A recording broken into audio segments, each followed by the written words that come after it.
Today, we're going to dive into the world of LG G3 OLED TV, a highly popular release that has been making waves in the market. With its stunning visuals, top-of-the-line features, and cutting-edge technology, it's no wonder that this TV has earned a reputation as one of the best TVs you can buy. But does it live up to the hype? Is it worth your hard-earned buck?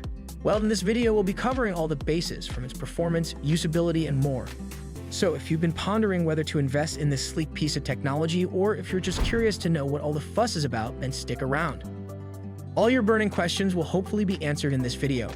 But before we dive in, make sure to hit that like button and subscribe to our channel to stay updated with the latest tech reviews.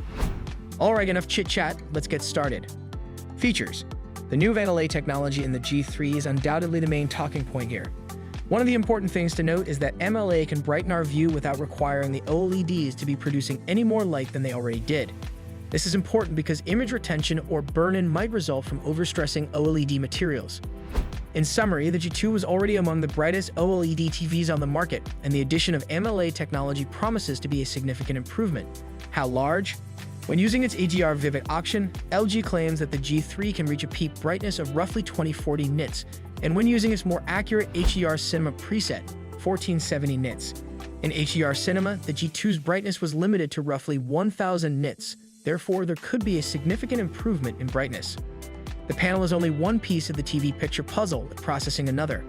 Inevitably, LG has a new processor for 2023, the Alpha 9 Gen 6, which adds a number of new features including AI Super Upscaling Pro, which is designed to upscale sub-4K sources while reducing noise but preserving intentional film grain, OLED Dynamic Tone Mapping Pro, which breaks the image down into 20,000 zones, rather than the 5,000 of before for separate HDR optimization, Object Enhancer, which sharpens foreground characters and props, and ADR Expression Enhancer, which applies specific tone mapping to those foreground elements. On the audio front, the new Alpha 9 Gen 6 chip adds upmixing of all sound formats to 9.12, up from 7.12 last year, and a new auto balance control feature that attempts to prevent certain frequencies from being drowned out by others, so that, for example, mid-range voices aren't smothered when bass increases.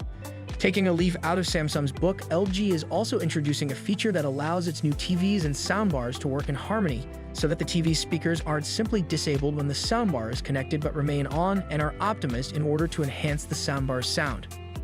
Finally, on the list of changes for 2023 is a new version of the WeBose operating system. WeBose 23 doesn't look vastly different to the 22 version at first glance, but its home screen has been reduced from several pages to just 2. LG acknowledges that scrolling through multiple pages could prove sluggish thanks to the constant caching of the various rows of content, and that has been entirely fixed with this new iteration, which is very snappy and responsive in use. In order to reduce the page count, LG has moved most of the rows of the old WeBose into folders, which it refers to as cards. So for example, there's a card called Game, within which all of the TV's gaming-related apps, GeForce Now, Utomic, Twitch, etc., are gathered. Of course, if half of the front page wasn't given over to promotional banners, there'd be lots more room for genuinely useful content. Finally, we need to mention the personalized picture wizard, which aims to automatically tweak the picture settings to your taste by analyzing your choices in a lineup of images. Ultimately, while it's interesting to play with, it doesn't seem to have a huge amount of value for those who take picture quality seriously. Each round, you're asked to pick up to 2 of 6 pictures that you prefer, but these aren't the same 6 images processed in different ways. They're different images entirely, so the subject and composition are going to come into your feelings on them. And what you prefer in a still scenery shot or photo of flowers is surely very different to how you like a movie to look. Perhaps the AI being used here is more intelligent than we're giving it credit for, but the clear and sharp image we end up with, who doesn't like a photo that looks clear and sharp, is far more processed than we feel a movie should be. Picture. According to reviews, viewers are immediately struck by the increased brightness with which the G3 delivers highlights. Furthermore, it is more brilliant, with the red portion of the glass appearing much more vivid and hence more realistic.